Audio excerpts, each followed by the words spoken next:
27ویں ترمیم کا رانا ثناء اللہ صاحب نے کہہ دیا کل کہ جی 27ویں ترمیم تو آنے والی ہے اب،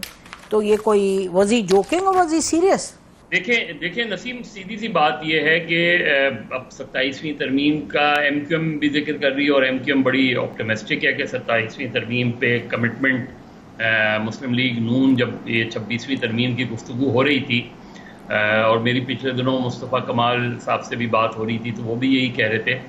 کہ مسلم لیگ نون یہ کمٹمنٹ کر کے گئی ہے، اور وہ ظاہر ہے مقامی حکومتوں کے حوالے سے بھی ان کی وہ ہے کہ ان کو سپورٹ کرے گی مسلم لیگ ان کے بقول، اور ان کا یہ بھی کہنا تھا کہ شاید تحریک انصاف بھی اسے اپوز نہیں کرے گی۔ اب مجھے نہیں پتا کہ جو مولانا فضل الرحمان اس وقت یہ بات کہہ رہے ہیں، اور انہوں نے ایک نیا فلر چھوڑا ہے کہ نئے انتخابات کروائے جائیں، اور ان انتخابات کو یہ عجیب و غریب سی نئی منطق آئی ہے، کیونکہ اگر وہ نئے انتخابات کی بات کر رہے ہیں تو پھر 26ویں ترمیم کیوں کی گئی اور باقی چیزیں کیوں کی گئیں؟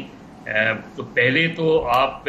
یا تو اگر آپ ان اسمبلیوں میں بیٹھتے ہی نہیں، ختم ہو گئی، تو ہمارے یہاں مجھے نہیں پتا، ہمارے یہاں کیونکہ there is never a dull moment اور uncertainty is the only certainty in Pakistan,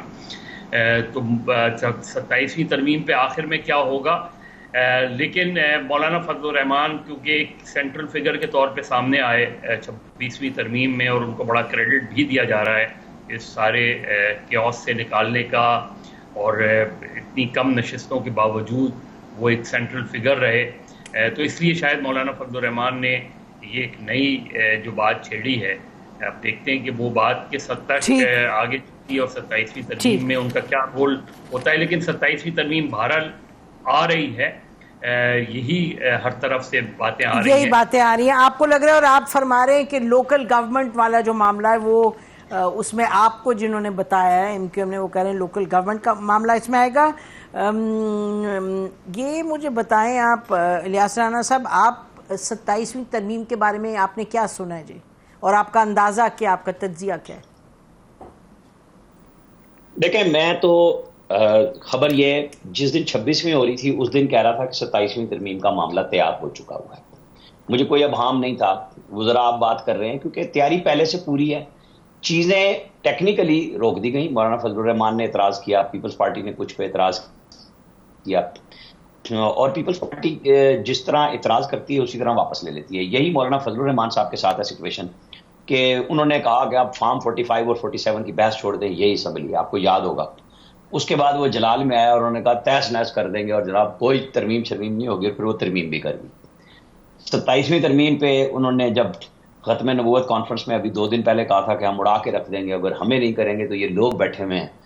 تو اب انہوں نے آج نئے انتخابات کی بات کر دی۔ تو ٹھیک ہے نا، مرکز اور محور رہنے کے لیے یہ کام تو پھر پاکستان میں کرنے پڑتے ہیں، جیسے ہمارے یہاں کچھ یوٹیوبر ہیش ٹیگ ایسا لگاتے ہیں بندہ دیکھتا ہے کہ کیا، اور پھر کچھ بھی نہیں نکلتا، تو مولانا صاحب بھی سینٹرل فگر رہنا چاہتے ہیں، اور انہوں نے یہ نئے انتخابات کی بات کی ہے۔ پی ٹی آئی کو اپنی پڑ جائے گی کہ ہمارے پاس تو ایک تو صوبہ ہے وہ بھی نہ نکل جائے، اور جو مدر صاحب نے بات کی کہ ایم کیو ایم کی بات ایسے ہی رہ جائے گی، یہ وہ بات ہے جو پیپلز پارٹی کبھی ہضم نہیں کرے گی، کسی صورت میں نہیں کرے گی، حالانکہ پاکستان کا حل یہی ہے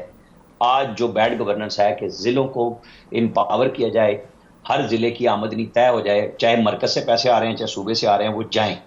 وہاں انتخابات بھی ہوں، اور بلدیاتی ادارے، پوری دنیا میں یہ کام ہوتا ہے، ان کو ٹیکسیشن کا سسٹم دے دیں، سارا کچھ خود کر لیں گے یونین کونسل لیول پہ، لیکن چونکہ ہمارے بڑے حکمرانوں کو چاہے وہ مرکز میں ہو چاہے صوبے میں ہو، اپنا اختیار دینا کسی کو پسند نہیں ہے۔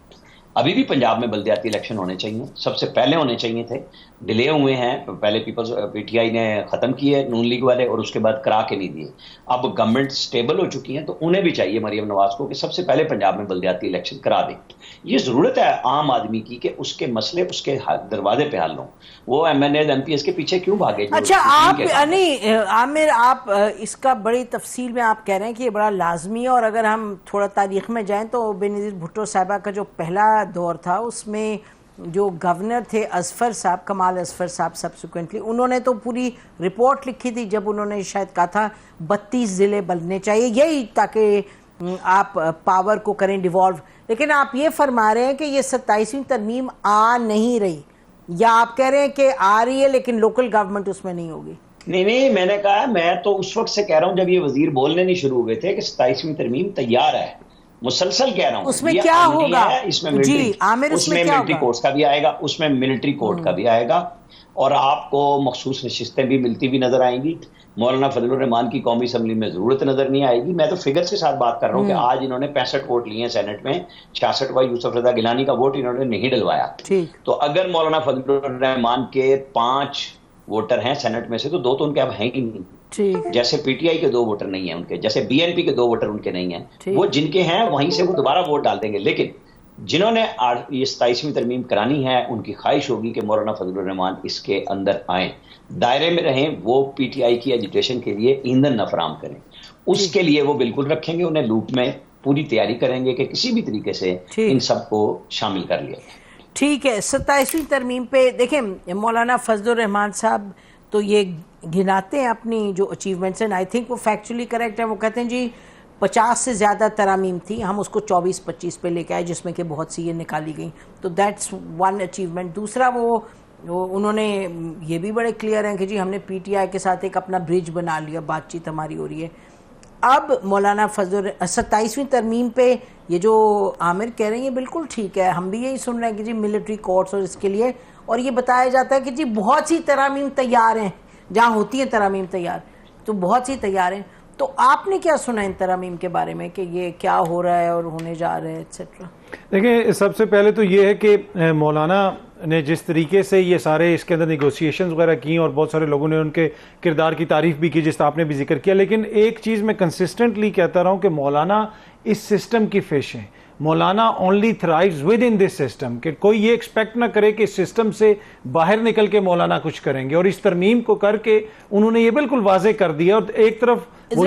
اس کو تشریح کر دیں، جو آپ کہہ رہے ہیں he is part of the system, مجھے تو نظر آتا ہے سبھی part of the system. What do you exactly mean? Maulana کبھی بھی سٹیٹس کو خراب نہیں کرنا چاہیں گے۔ جو جہاں پہ جو طاقت کا منبع ہے وہ طاقت کا منبع رہے گا، جو یہاں پہ جس کا کردار ہے وہ ویسے ہی چلتا رہے، پاور کا جو بیلنس ہے وہ شفٹ نہ ہو کسی طریقے سے، یا اس کا بیلنس خراب نہ ہو، اسی میں مولانا کی سیاست ہے۔ مولانا کا دیکھیں، میں بھی ذکر کر رہا ہوں، آپ بھی کر رہے ہیں، مظہر صاحب بھی کر رہے ہیں، رانا صاحب بھی کر رہے ہیں، ہر ٹی وی چینل پہ ہو رہا ہے۔ مولانا کی ٹوٹل پارلیمنٹ کے اندر سٹرینتھ کتنی ہے، مولانا کو پورے ملک میں کتنے لوگوں نے ووٹ دیا؟ نہیں، لیکن میں آپ نے جو بات کی کہ جی وہ